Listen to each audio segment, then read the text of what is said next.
Good morning friends, welcome to my page free legal advice. నేను మీ Sulaiman, retired DIG, registration stamps department. ఈరోజు topic, వీలునామాను ఆ వ్యక్తి రాసిన తర్వాత మరణిస్తే అటువంటి వీలునామాను రిజిస్టర్ చేసుకునే అవకాశం ఉందా?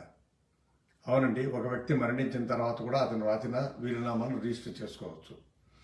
ఆ వీలునామాలో లబ్ధిదారులు అంటే డోనీస్ అంటారు.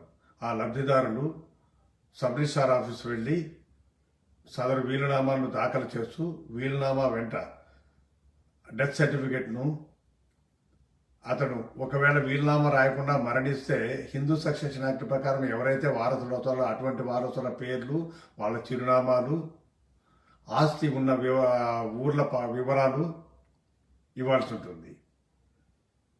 తదుపరి సబ్ రిజిస్ట్రారు అందులో రాసిన వారసులందరికీ నోటీసులు పంపడము, ఎక్కడైతే ఆస్తులు ఉన్నాయో ఆస్తులు ఉన్న చోటల్లా మున్సిపల్ కమిషనర్ కానీ రెవెన్యూ అధికారులు కానీ ఈ వీలునామా నోటీస్ అంటారు, దాన్ని కాపీ పంపి వాళ్ళ నోటీస్ బోర్డులో పబ్లిష్ చేయమని కోరడము.